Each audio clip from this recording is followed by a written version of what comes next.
programa de hoje, atreva-se a ser diferente.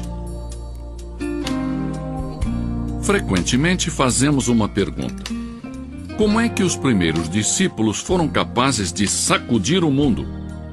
E hoje milhares de cristãos não conseguem sequer fazer cócegas. A razão é simples. Eles não haviam moldado a sua fé aos hábitos do mundo de então. Eram possuidores da verdade e sua fé não fazia concessão de princípios. Martinho Lutero, perante a grande convenção de sua época, declarou: "Aqui estou, e que Deus me ajude. Não posso proceder de outro modo." E ele fez mais pela liberdade religiosa que 1 milhão de conformistas que tinham perdido a vitalidade da verdadeira religião.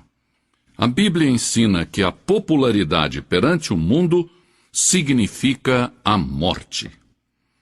As ferramentas mais eficazes de Satanás são a conformidade e o comprometimento. Ele sabe que um homem plantado no meio de um povo pagão é capaz de fazer com que muitas pessoas se voltem para Deus e declarem: "Porque não me envergonho do Evangelho de Cristo, que é o poder de Deus para a salvação de todo aquele que crê." Romanos 1,16. As palavras do apóstolo Paulo: "Já não vivo de acordo com as regras deste mundo", pesam e significam muito para nós hoje em dia. Como espada afiada, estas palavras cortam, expondo o nosso modo de viver. Não são palavras amáveis, são ordens com tom de batalha. Separam os débeis dos fortes. Mas são palavras que inspiram e necessitamos escutá-las ainda hoje.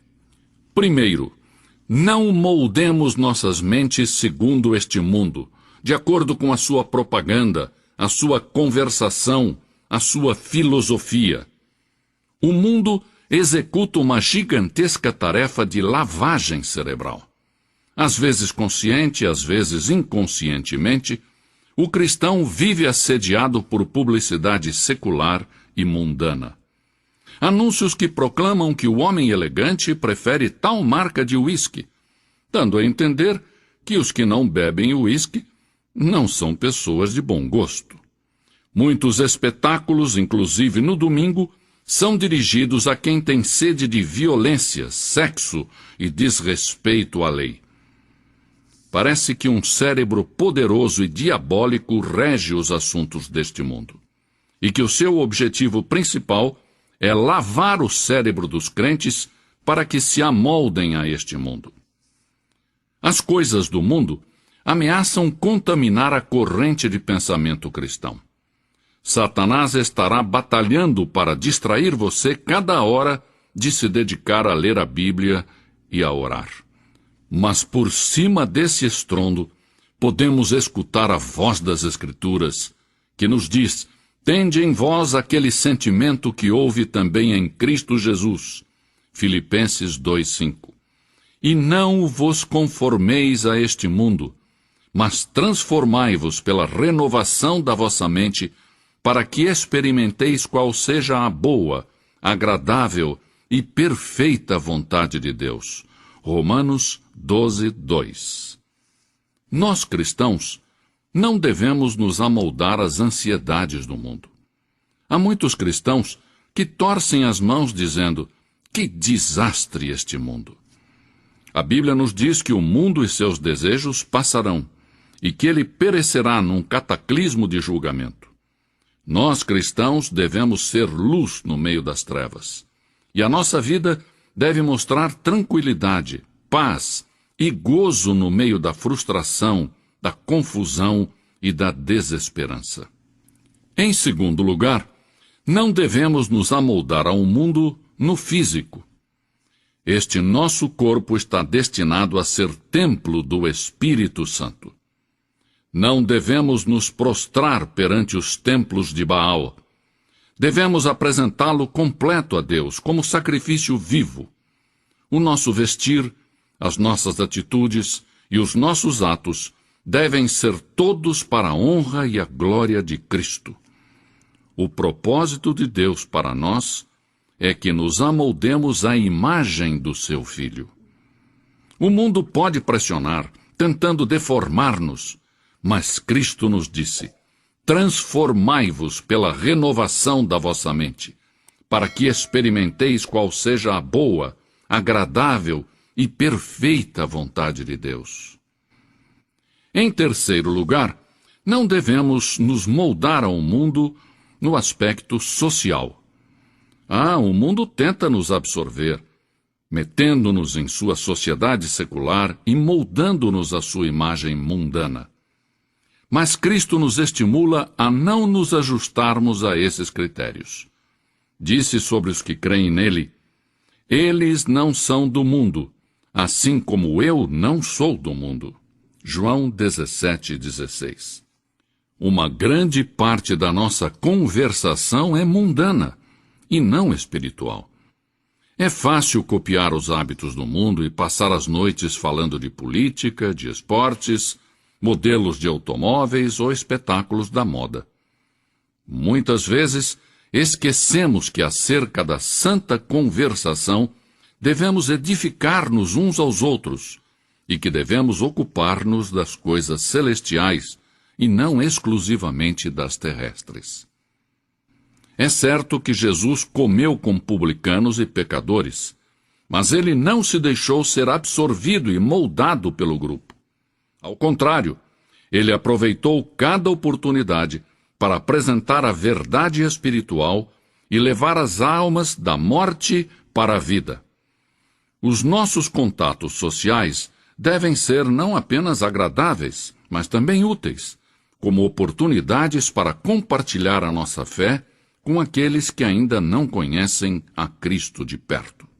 Em quarto e último lugar, não devemos nos moldar ao mundo quanto ao aspecto espiritual. Não devemos ajustar-nos àquele que o mundo define como religioso, mas devemos esforçar-nos para cumprir o que Deus exige para sermos seus discípulos. Nos tempos de Isaías, nenhuma nação era tão religiosa quanto Israel. O templo, estava sempre cheio. O sangue dos sacrifícios fluía no altar.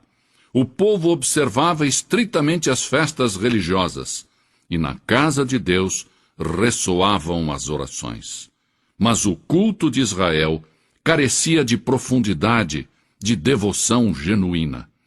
A nação estava deteriorando a moral, apesar de que as multidões enchiam o templo. Pela boca de Isaías, Deus então disse: não continueis a trazer ofertas vãs. O incenso é para mim abominação. As luas novas, os sábados e as convocações de assembleias, não posso suportar a iniquidade e o ajuntamento solene. Isaías 1:13. Logo, Isaías indicou ao povo como voltar a obter o favor de Deus. A este povo, que era membro da igreja, a este povo que tinha sido educado de acordo com as formalidades das suas leis religiosas, mas que não vivia corretamente durante a semana, Isaías os advertiu acerca do castigo divino. Logo, disse-lhes como se purificar do seu pecado. Isaías disse: lavai-vos, purificai-vos, tirai de diante dos meus olhos a maldade dos vossos atos. Cessai de fazer o mal. Vinde, pois, e arrazoemos, diz o Senhor. Ainda que os vossos pecados são como a escarlata, eles se tornarão brancos como a neve. Ainda que são vermelhos como o carmesim, tornar-se-ão como a lã branca. Isaías 1:16-18. Há milhares de pessoas que não se entregam a Jesus Cristo porque se moldaram ao mundo. Temem ser chamados de fanáticos ou de puritanos. Mas o cristão verdadeiro não é conformista. Assim, apelo aos cristãos de todas as partes que se tornem seguidores fiéis de Jesus Cristo, que não se amoldem ao mundo, mas antes dia após dia, se transformem na própria imagem da pessoa de Jesus Cristo. E você? Você que está ouvindo este programa e ainda não conhece a Jesus de perto. O meu convite a você é para que entregue agora mesmo o seu coração, a sua vida, por completo a Jesus. A sua vida se renovará e você será uma nova pessoa em Cristo Jesus. Deus assim o abençoe. Amém.